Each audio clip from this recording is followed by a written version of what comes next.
In the previous chapter of 2 Samuel, we saw something that ought to give us great pause, if not perhaps a little bit of discomfort.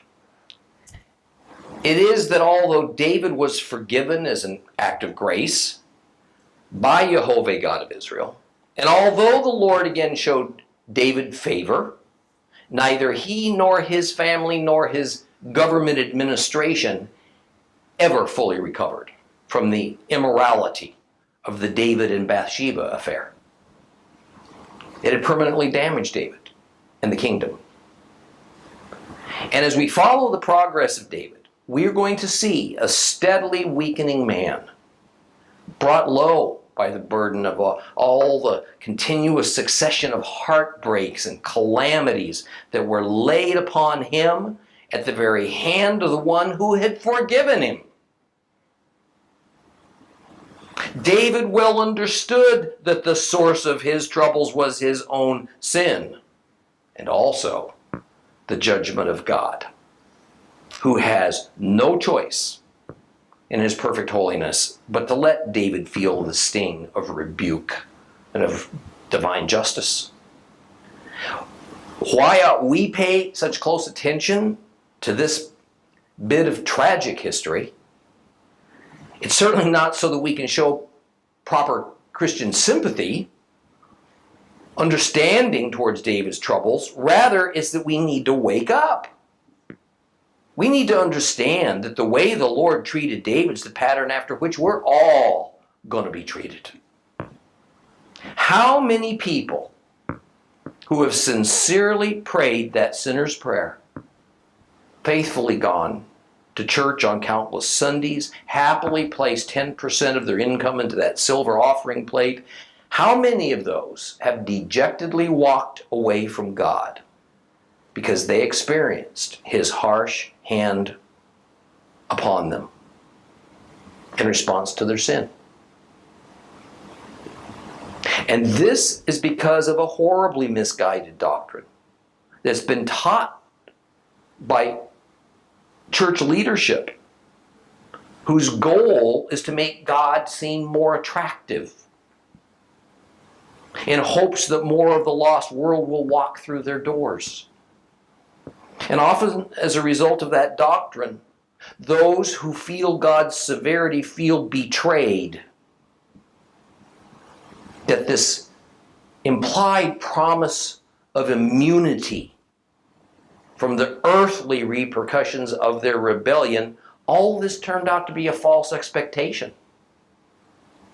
The Holy Scriptures, Old and New Testaments, testify in harmony that sin will be and must be responded to by the Lord, or he's not a just God.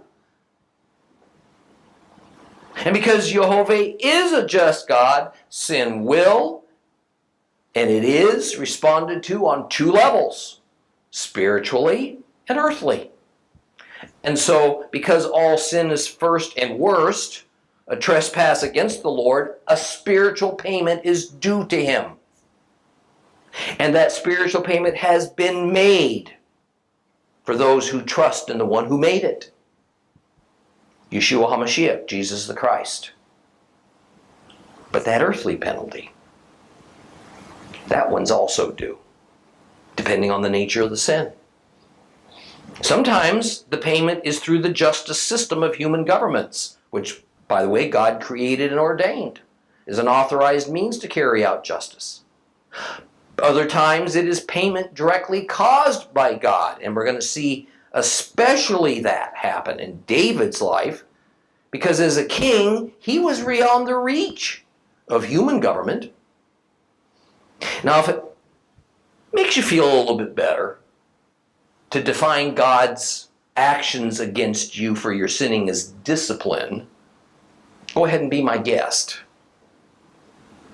But you know, if that's going to be your decision, then assign that word, that same term, to all these horrors that we're going to see visited upon David's family.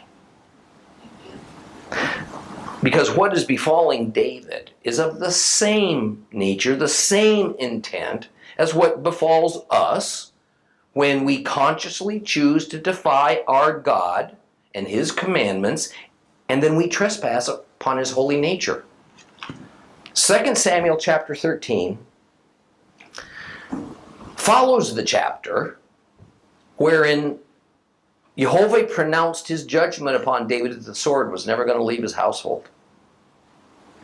This means that divinely ordained treachery, violence, and death would play out for generations to come among David's closest descendants. What we are about to read now and dissect is sometimes called Amnon's incest.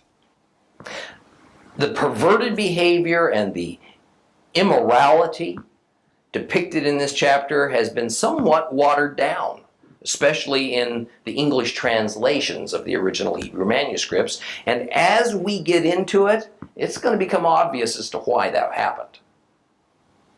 So I want to give you a caution. Just as modern day films require a rating system, a warning that the contents may not be suitable for all audiences, I want you to be aware that the contents of this chapter might be offensive, maybe a little disturbing to some of you and it may be a bit intense for younger children. I can't possibly know who among you has special sensitivities to sexual violence and violation, nor can I know whether your children are properly prepared or mature enough so that when they hear what happens, they can handle it. That's going to be up to you. I just want you to know what's coming so you can make that decision. I'm going to do my best. I'm going to try to keep the words discreet. I'm not going to be overly graphic. On the other hand, this is God's word. I can't just bypass it. I can't go around the difficult parts. And I also can't blunt the impact that these passages are supposed to have on us. So with that, open up your Bibles to 2 Samuel chapter 13. That's page 346 if you have a complete Jewish Bible.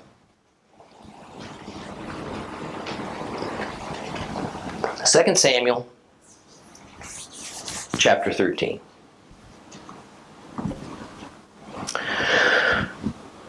Now Avshalom, the son of David, had a beautiful sister named Tamar.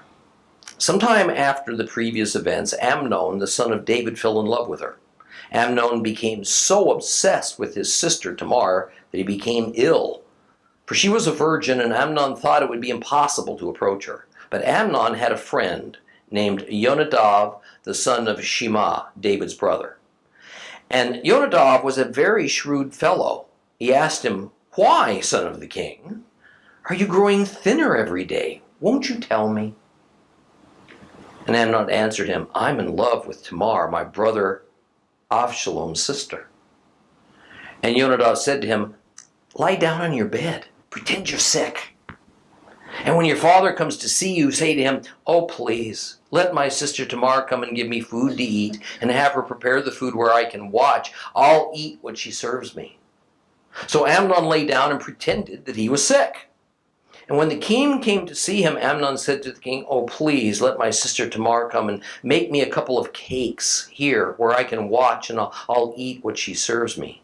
And David sent this instruction home to Tamar: "Go now to your brother Amnon's house, prepare him some food."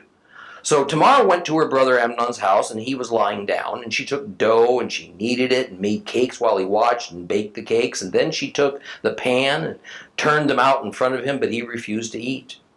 Amnon said, "Had everyone leave me." Everyone left him. Amnon said to Tamar, "Bring the food into the room so that I can have you serve me." Tamar took the cakes she had made and brought them into the room to Amnon, her brother. But when she brought them near so that he could eat, he grabbed her and said to her, "Come to bed with me, my sister." "No, my brother," she answered, "and don't force me. Things like this aren't done in Israel. Don't behave so disgracefully. Where could I go with such shame? And as for you, you'll be regarded as one of Israel's vulgar brutes. Now therefore, please speak to the king, because he won't keep me from you." However, he wouldn't listen to her. And since he was stronger than she, he overpowered her and raped her.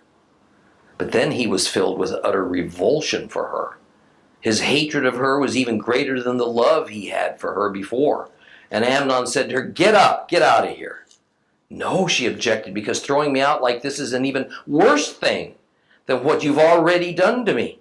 But he wouldn't listen to her, and he called his personal servant and said, "Get rid of this woman for me. Throw her out. Lock the door after her." She was wearing a long-sleeved robe. This was how they used to dress the king's daughters who were virgins. His servant took her out, locked the door after her, and Tamar put ashes on her head and tore her long-sleeved robe that she was wearing, laid her hand on her head, and went off, crying aloud as she went.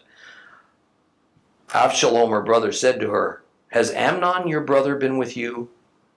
But now, my sister, keep quiet, because he's your brother. Don't take the matter to heart." But Tamar remained desolate in her brother Avshalom's house. And when King David heard about all these things, he became very angry. As for Avshalom, he refused to say a word to Amnon, either good or bad, for Avshalom hated Amnon for having raped his sister Tamar. 2 years later, when Avshalom had sheep shears in Baal Hatzor near Ephraim, Avshalom invited all the king's sons. Avshalom went to the king and said, "Your servant has sheep shears. Please let the king and his servants come along with your servant." And the king replied to Avshalom, "No, my son, let's not all go. We don't want to be a burden to you." And Avshalom pressed him, but he wouldn't go. However, he gave him his blessing. Then Absalom said, "If you won't go, then please let my brother Amnon go with us." The king said to him, "Why should he go with you?" But Avshalom kept pressing him, so he let Amnon and all the king's sons go with him. Avshalom ordered his servants, "Now pay close attention. When Amnon is in the high spirits from drinking wine, and I say to you, 'Kill Amnon,' then strike him down. Don't be afraid, because I'm the one ordering you to do it. Take courage, be bold." Avshalom's servants did to Amnon as Avshalom had ordered. At this, all the king's sons jumped up, mounted their mules, and fled. And while they were on their way, the news came to David that Avshalom had killed all the king's sons. Not one of them was left alive. The king got up and tore his clothes and lay on the ground, while all his servants stood by with their clothes torn too. But then Yonadav, the son of Shema, David's brother, spoke up. He said, "My lord shouldn't think they have killed all the young men, the king's sons. Only Amnon is dead, for Avshalom has meant to do this ever since the day he raped his sister Tamar. So my lord the king shouldn't take it as seriously as if all the king's sons are dead. Only Amnon is dead." However, Avshalom took flight. The young man keeping watch looked up and saw many people coming along the road behind him on the hillside. Yonadav said to the king, "Here, the king's sons have come. It's just as your servant said." The moment he finished speaking, the king's sons came and cried out and wept. And the king too, with all his servants, cried out in great pain. Avshalom fled and went to Talmai, the son of Ammihud, the king of Geshur. David mourned for his son every day. So Avshalom fled and went to Geshur and stayed there 3 years. But as King David became reconciled to the death of his son Amnon, he was increasingly filled with a longing to see Avshalom.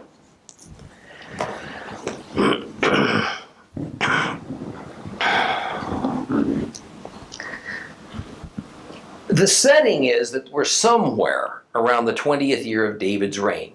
A little later than that, perhaps not any earlier. Amnon's sin is but the beginning of this long series of domestic troubles, even coup attempts in David's household. Now, David had become self-indulgent, therefore also indulgent of his children. He had given them a bad example in many areas of life. Most of them, weren't around in his glory days of such admirable faith and trust in the Lord that led to his assumption of the throne. So it was the less desirable characteristics of their father that they mostly witnessed. And of course, they picked up on it as but the rights of privileged royalty. Now, I've stated on numerous occasions that while so many Bible stories seem to come to us out of left field, so to speak, but in fact there was usually a logical context to why the characters chose to act as they did, and that their behavior and their motivations weren't much different than what drives us in our time. Bible scholars, as well as the ancient sages, reasonably conjecture that the background for what we see happening with Amnon, Tamar, and Absalom revolved around competition for succession to the king's throne. This was no small matter. It was a deadly serious game because the rewards of success were enormous. And since David had so many children by so many wives, the number of competitors wrestling for position was huge. Amnon was David's firstborn. He was the son of David's wife, Ahinoam, who we read about back in chapter 3. And it seems that Absalom was generally considered as second in line behind Amnon to be king when David died. Absalom's position as second in line came about not as a result of being the second born, he probably wasn't, but because not only was he the legitimate son of King David, he was also the grandson of another king on his mother's side, who was the king of Geshur. Both sides of his family were royalty. Sadly, their mutual sister Tamar played the role of a political pawn in both Amnon's and Absalom's ruthless designs to position themselves to be the next king of Israel. Now, verse 1 informs us that Absalom had a very beautiful sister named Tamar. Their mother was Maacah, daughter of the king of Geshur. And although the scriptures infer that the two were indeed brother and sister in the same way we'd all think of that, some of the ancient sages, and then later the rabbis, said that they had different mothers. Now, I want to get this out of the way up front by explaining their reasoning for their conclusions, because the relationship between Absalom and Tamar is central to this story. Now, I've spoken before of the exaggerated, carnal, and even completely contrary teachings of the rabbis about David and about his life story, as compared to the generally plainly worded text of the Bible. And the reason for this is that David is seen by Judaism as virtually sinless, very nearly the same way as Christians view Christ. And he's viewed almost as the first appearance of the Messiah. So no matter what Scripture may say, David is defended and meanings are violently twisted to make things turn out in his favor. So while verse 1 implies nothing other than Absalom and Tamar being brother and sister in every biological sense, some rabbis go to great length to claim that they weren't.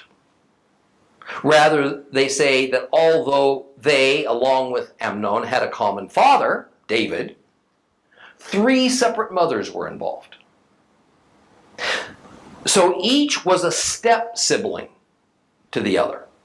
Another opinion by the Rabbi Mahari Kara admits that Absalom and Tamar had the same mother, Maacah, but that Tamar wasn't really David's daughter. Rather, she even had a different father. Now, the goal of all of this Judaistic gerrymandering of relationships among Amnon, Absalom, and Tamar is to reduce the blame on David to effectively 0. To make it that Amnon and Tamar could have legally married, so that the crime was far less significant than what it might seem. In other words, if Tamar had an entirely different set of parents than Amnon, well, then there was no incest. Not at all. And their marriage would have solved any legal issues that this grisly scene would have caused. In my view, none of these views are credible. They're just fanciful imaginings of those whose number one goal is to protect the doctrines of Judaism in the synagogue. And before, by the way, anybody thinks this is some kind of rant against either of those, I want to state that our beloved church has done the same sorts of things for at least 1,800 years. There's plenty of guilt and responsibility to go around, trust me. So it's going to be my position throughout that Absalom and Tamar are full brother and sister, and Amnon is their half-brother, all having David as their common biological father, just as the texts say.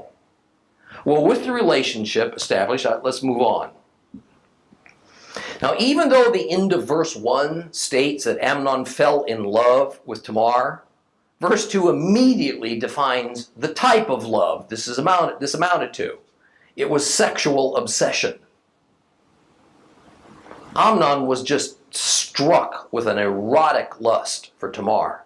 The last thing he had on his mind was to make Tamar his wife in order to start a family. We're informed that Tamar was a virgin, and while in modern Western society that term only explains that that person had never had a sexual relationship, in Hebrew society it means that plus some other things. First, it means that the person's a female. Males were never called virgins. Second, it means the girl was young. Third, it means the girl was still living in her father's household under his authority and that she had never been married. And while that means that she was available for marriage, the end of verse 2 says clearly that Amnon knew he couldn't have any kind of relationship with her beyond a sister and brother relationship. Some rabbis say that the words mean that Amnon couldn't have anything to do with her only because she was a virgin. But unless that means he was barred from having sex with her because of her virgin status, then that argument isn't fruitful. There was no restriction of a man having a relationship with a virgin. It merely couldn't include a sexual relationship. Courting, within the super modest Hebrew concept of courting, was usual. It was normal. It was perfectly allowed by the law of Moses. It didn't matter at all whether the girl was a virgin or not as regards a sexual relationship. Sex outside of marriage, even if the woman was a widow or a divorcee, is forbidden. It's obvious that Amnon's disappointment was that because Tamar was his half-sister, the law didn't permit incest, nor did it permit their marriage, so he couldn't have sex with her, and that the whole scriptures make it clear that was his goal. Now it's interesting to me that Amnon succumbed to the same character flaw and crime as his father did. We see a very similar theme in that David had developed this uncontrollable lust for Bathsheba, based on her rare beauty. And then David's son, Amnon, succumbs to the same kind of thing. Only this time, if it were even possible, Amnon's improper desires are even worse than his father's. Now, why this is interesting is because we see the Lord supernaturally handing down proportional justice upon David, just as he said he would do. It's the classic eye for an eye principle, whereby because David lusted after a woman who was legally taboo for him, so now his firstborn son lusts after a woman who was legally taboo for him. And the result of both cases would be domestic violence and death. Remembering now that a lot of jockeying for position to succeed King David was behind these actions of David's family, we are introduced to Yonadav, a cousin of Amnon. And Yonadav saw an opportunity here to advance himself. He noticed that Amnon was looking depressed. So he asked him what the problem was, and Amnon freely told him.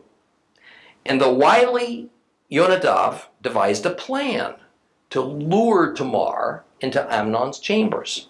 The plan was that Amnon was to get into his bed and pretend he was sick. And David would do his fatherly duty by coming to visit Amnon. And then Amnon, looking pitiful and half dead, well, he'd tell his father, Dad, maybe if my half-sister Tamar came by to fix me some food, I might find the strength to eat it and feel better. Yeah, that'd do it. And since at that time in particular it was a woman's job to fix food, attend to men, and be a comforter, David agreed. And while Amnon was indeed pretending to be physically ill, there's no doubt that he was sincerely lovesick, or better, overcome with lust, and genuinely in distress, no matter how self-centered the cause was. He would lie awake all night thinking about her and thus look haggard in the morning. The Jewish scholar Shimon bar Ephrat says that when spoken out loud,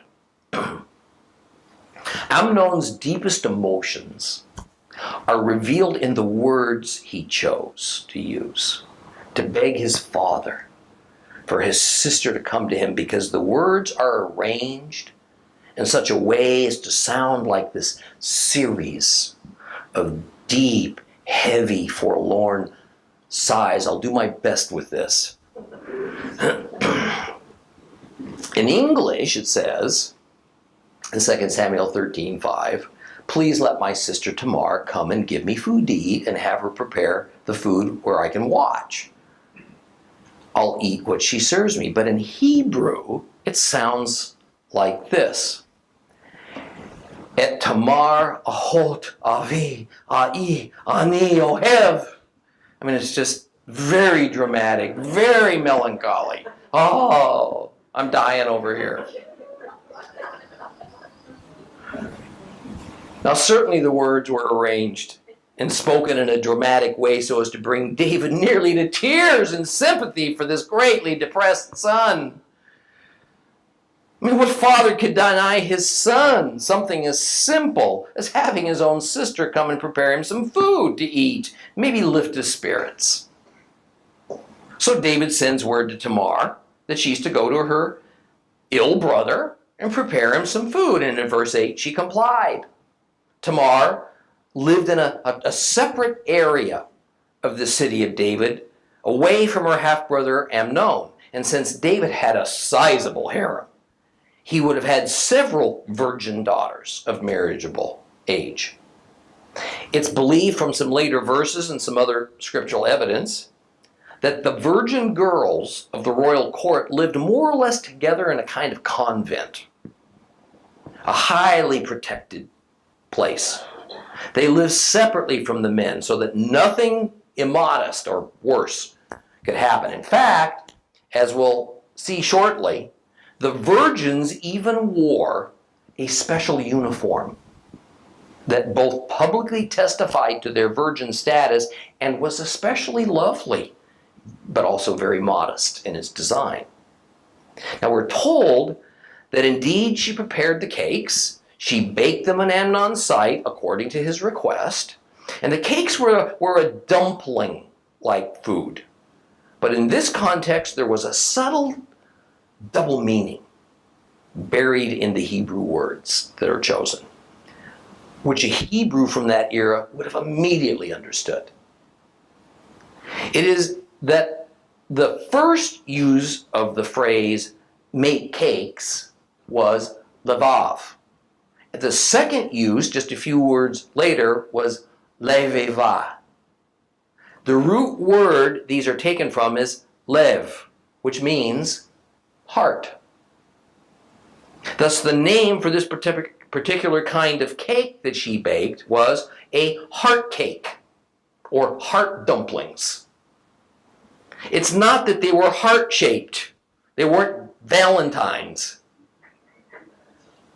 Rather, it is that heart cakes were a quickly prepared food that would, in old English style of talking, strengthen the heart.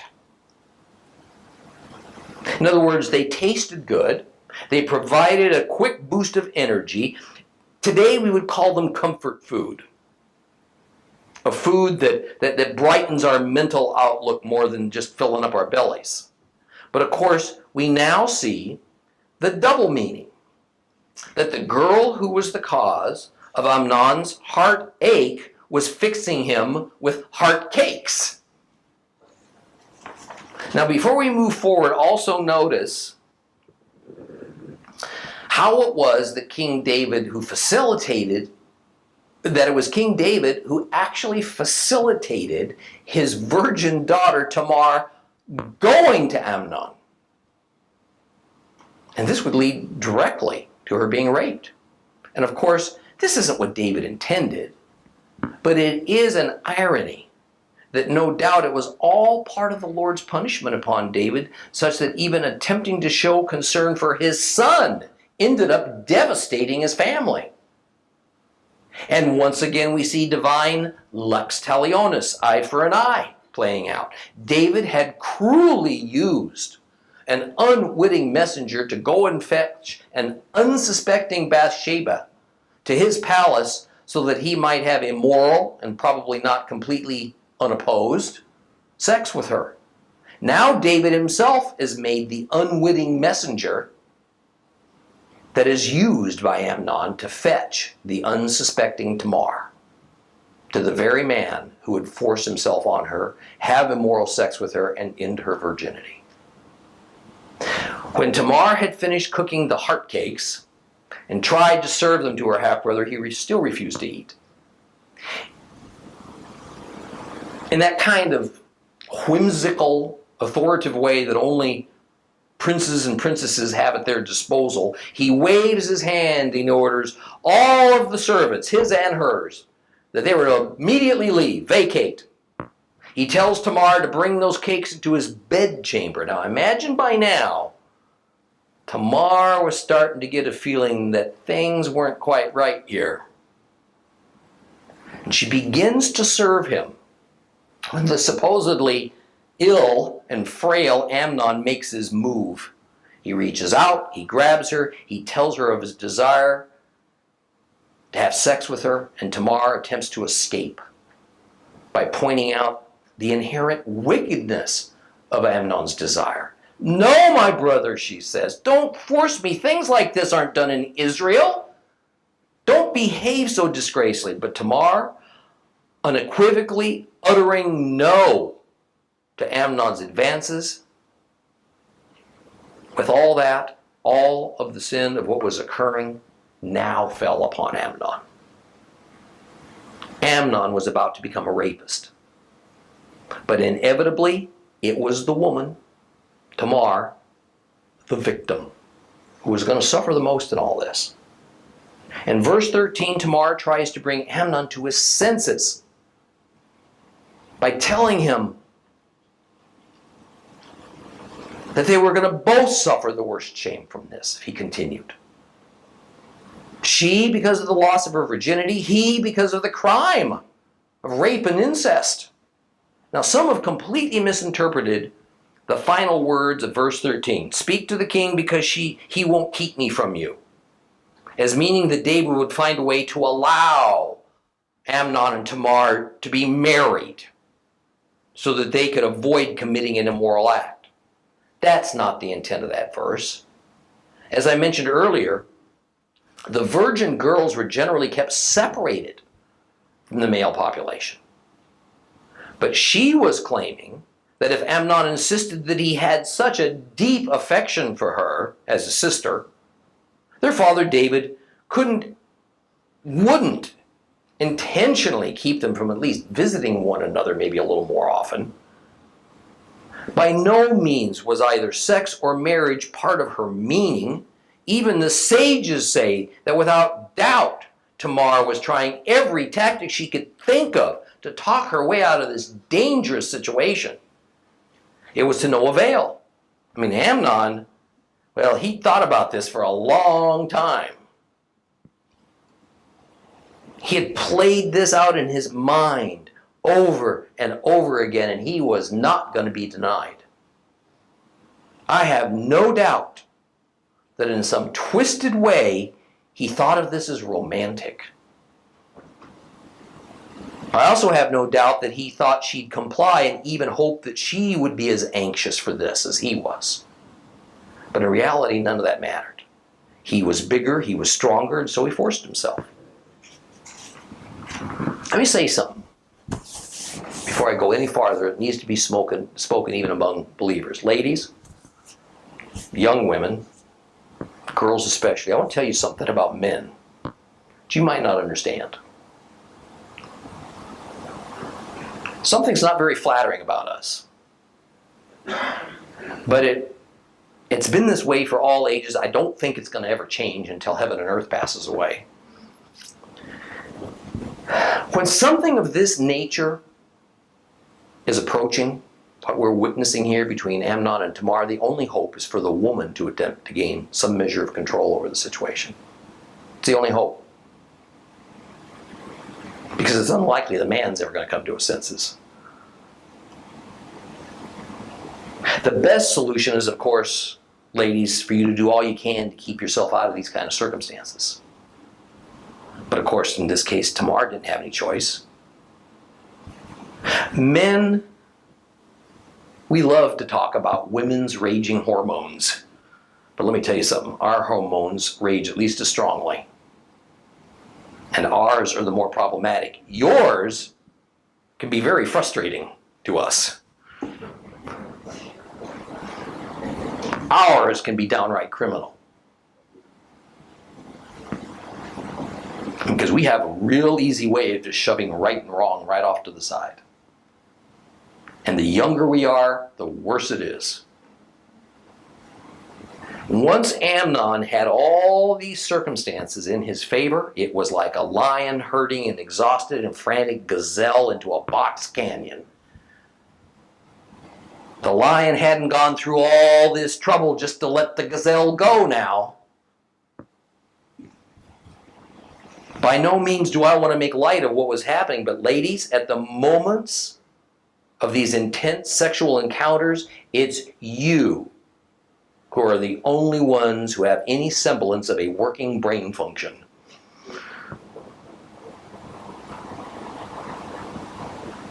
For men, the almost certain consequences for our rash behavior, especially when it comes to sex, finishes a distant second to what our hormones are telling us. I'm not rationalizing, believe me. I'm not deflecting male responsibility. I'm trying to tell you that of the many ways the Lord has made us delightfully different, one of them is that our sex drives operate very differently. You need to know that, if you don't already. Now, Tamar, she was concerned about the consequences. Amnon, he just wanted immediate gratification. The scriptures state that he just wouldn't listen to her. He would not hear her pleas to be obedient, if nothing else, to the laws of Moses, as the chosen people had an obligation to be. And the truth is that women will always bear the unequal brunt of this kind of aftermath. Tamar's life was going to be ruined. She knew it. Now Amnon, he'd just move on. The minute Amnon was finished with her, we're told there's this revulsion for her that welled up inside of him. Tamar had resisted in every way. Her refusal, her disgust, essentially ruined the experience that he'd fantasized over for so long. His animal lust for her had instantly turned into a hatred that was even greater than his so-called love.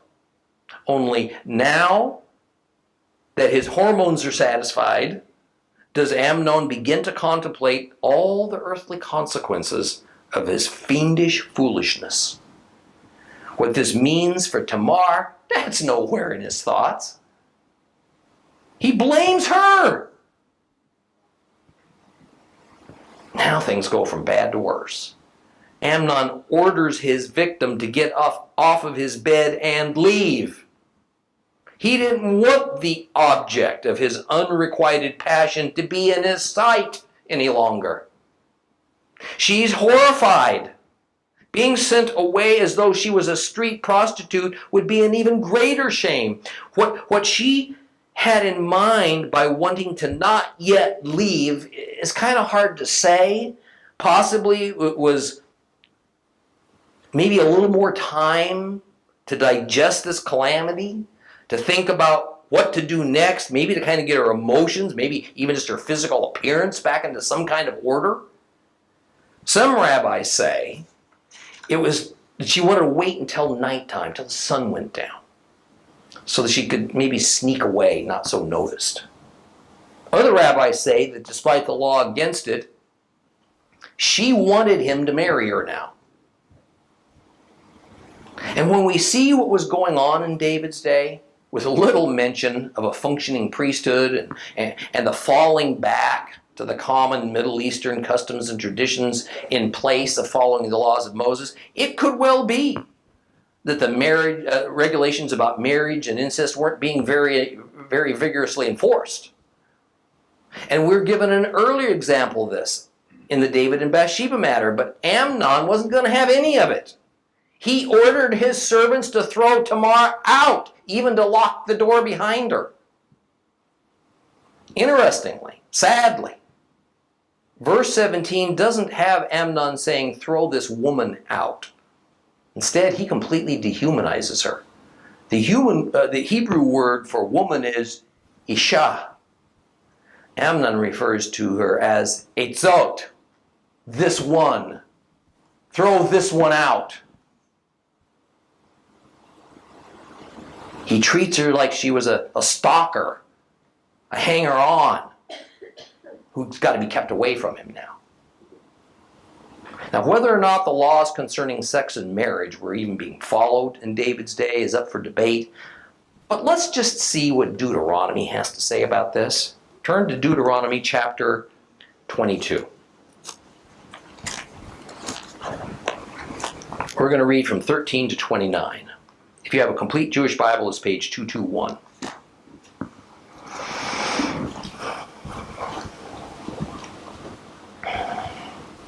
Starting at verse 13. If a man marries a woman and has sexual relations with her, and then having come to dislike her, brings false charges against her and defames her character by saying, I married this woman, but when I had intercourse with her, I did not find evidence that she was a virgin, then the girl's father and mother are to take the evidence of the girl's virginity to the leaders of the town at the gate. The girl's father will say to the leaders, I let my daughter marry this man, but now he hates her. So he's brought false charges that he didn't find evidence of her virginity, yet here is the evidence of my daughter's virginity, and they will lay the cloth before the town leaders. The leaders of that town are to take that man and punish him, fine him 2.5 pounds of silver shekels, which they will then give to the girl's father, because he has publicly defamed a virgin of Israel. She will remain his wife, and he is forbidden from divorcing her as long as he lives. But if the charge is substantiated, that the evidence for the girl's virginity could not be found, then they are to lead the girl to the door of her father's house, and the men of her own town will stone her to death, because she has committed in Israel the disgraceful act of being a prostitute while still in her father's house. In this way you'll put an end to such wickedness among you. If a man is found sleeping with a woman who has a husband, both of them must die. The man who went to bed with the woman, and the woman too. In this way, you'll expel such wickedness from Israel. If a girl who is a virgin is engaged to a man and another man comes upon her in town and has sexual relations with her, you are to bring them both out to the gate of the city and stone them to death. Because the girl didn't cry out for help there in the city, and the man because he humiliated his neighbor's wife. In this way, you will put an end to such wickedness among you.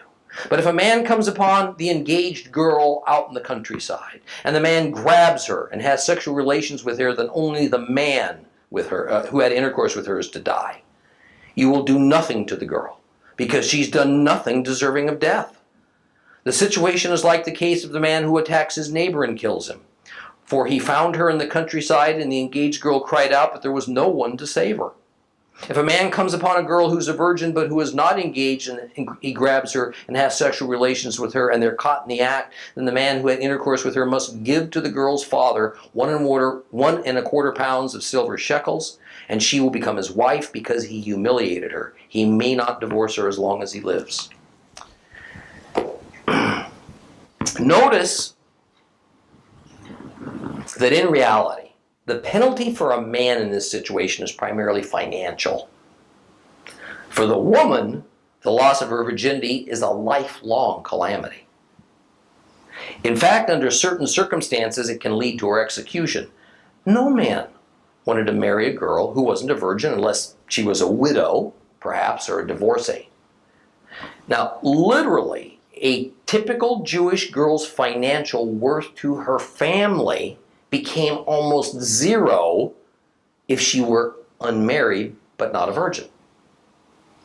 Tamar is in a classic catch-22. By no fault of her own, she's no longer pure.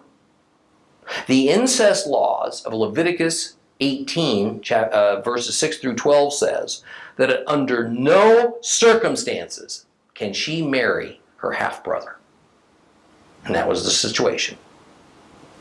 On the other hand, now she can't marry anybody else. No other decent Hebrew man would marry this non-virgin because then it would bring shame upon him. As of now, she's an outcast. She's a pariah. It is unlikely she'll ever be able to fulfill her womanly duty to be fruitful and multiply. She'll almost certainly not be able to marry now.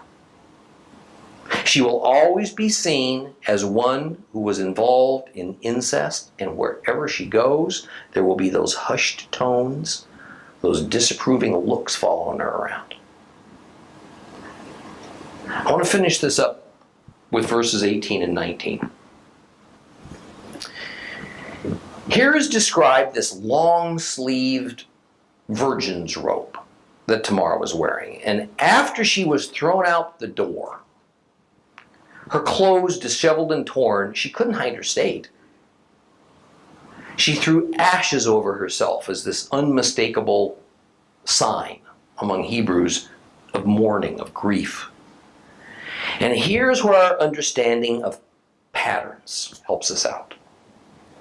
The word used to describe her virgin's robe in Hebrew is ketonet. Ketonet. Now, it's a word that's rarely used in the Bible, but there is one other place where that word is used, and you'll recognize it immediately. It's the same word used for Joseph's coat of many colors.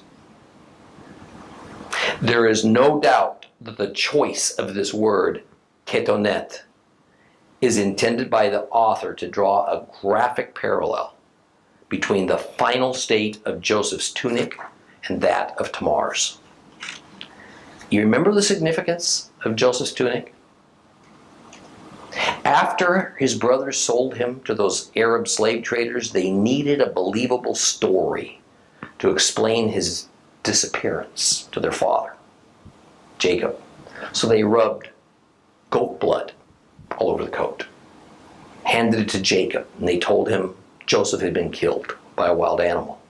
So what we have here in 2 Samuel is an equally graphic sense. The violated, rejected Tamar was dressed in a ketonet. She's destroyed. She throws ashes over herself in despair, but there's something else on that tunic than just dirt and ashes. Blood. She was a young virgin. She was wearing the tunic all during the act. You'll recall that while this is a little hard for us to discuss in a mixed audience, in ancient times there was the tradition of the marriage cloth, whereby newlyweds would consummate their marriage on a new white cloth, and the expectation of some blood upon it was highly anticipated by the bride's parents, because this was proof of their daughter's prior virginity. In fact, that cloth, called the marriage cloth, was carefully then stored away in perpetuity as legal evidence in case the husband ever wanted to divorce his wife and get his bride price back from the father. And that's if he used the excuse she wasn't a virgin when he married her, and so he had been defrauded. The blood on Tamar's virgin's ketonet was public proof she wasn't pure any longer. There was no hiding it. What should have been a prized marriage cloth was now permanent evidence of her lifelong shame. We're going to continue with chapter 13 next week. Please rise.